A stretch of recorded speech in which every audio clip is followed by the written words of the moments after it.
दिल्ली में एक मस्जिद के अवैध निर्माण को तोड़ने बुलडोजर पहुंचा था। मस्जिद के आगे खड़ी अवैध दीवार ही तोड़ी थी कि विरोध में जमा भीड़ की तरफ से ईंट फेंकी गई। ये ईंट पुलिस पर फेंकी गई जो बुलडोजर के साथ मंगोलपुरी इलाके में जुटी हुई थी। मंगोलपुरी के मुसलमानों का विरोध बढ़ा तो आम आदमी पार्टी के शासन वाले एमसीडी का बुलडोजर मस्जिद के अवैध निर्माण को गिराए बगैर वहां से भाग निकला। यही फर्क है दिल्ली और यूपी में, यही फर्क है योगी सरकार और केजरीवाल सरकार में।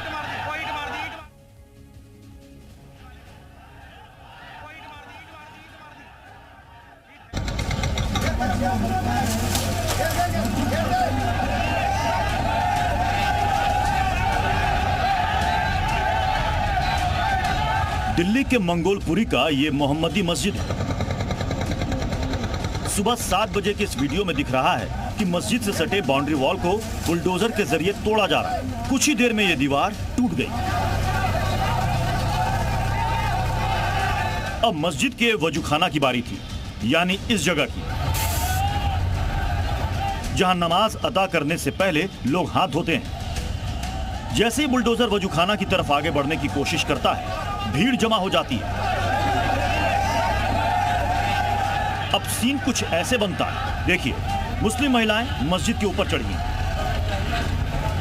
और बुलडोजर के आगे कुछ लोग खड़े हैं। ऐसा है जैसे प्रशासन को ललकार रहे हों। पुलिस को इशारा दिया जाता है, बुलडोजर वापस ले जाओ।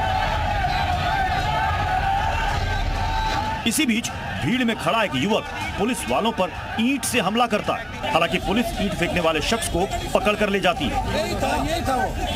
ये मैं आपको पहले तस्वीरें दिखा दूं। ये बाउंड्री आप वॉल जो देख रहे हैं, ये पूरी बाउंड्री वॉल तोड़ी गई। एक तरफ जो वज़ू करने की, जो नमाज़ पढ़ने से पहले जो जगह होती है वज़ू करने के, वज़ू खाना है।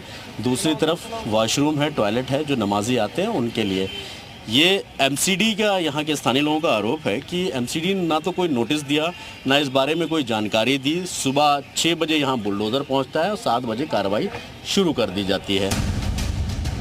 पुलिस की 5 कंपनियों के साथ एमसीडी की टीम मस्जिद के अवैध हिस्से को तोड़ने का मन बनाकर आई थी। बुलडोजर भी साथ था, लेकिन स्थानीय लोगों का भारी विरोध देखकर कार्रवाई बीच में ही रोक दी।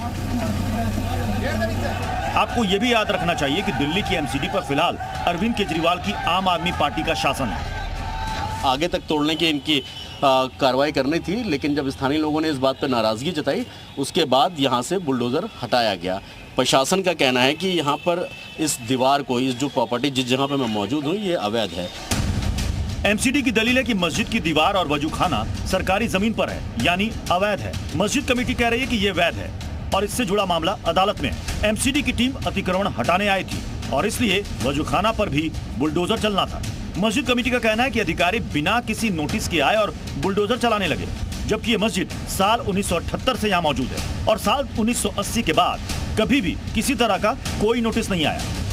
यहाँ पर जो है नहीं, आए दिन गैर की जो गलत निगाह है वो इन पर मौजूद थी, लेकिन जो है नहीं यहाँ पर कुछ नोटिस वगैरह 1980 में नोटिस आया था, लेकिन जो है नहीं हमने नोटिस का जवाब नोटिस से दिया है और उसके बावजूद भी जो है नहीं आपने जवाब दे दिया था। लेकिन जो है नहीं अब फिलहाल में जो ये शहीद की गई है, एक दीवार जो लंबी सी है दीवार शहीद की गई है, इसका ना तो कोई नोटिस आया था, ना कोई हमारे पास में कोई अफसर आया। प्रशासन के खिलाफ लोगों के गुस्से की एक वजह यह भी है कि उन्हें एक्शन से पहले नोटिस नहीं दिया गया। लेकिन ये भी सोचिए कि जब अवैध दीवार टूटी तो ईंट चली, मस्जिद का वजूखाना टूटता तो क्या होता। सैयद मुबशिर, जी मीडिया, दिल्ली।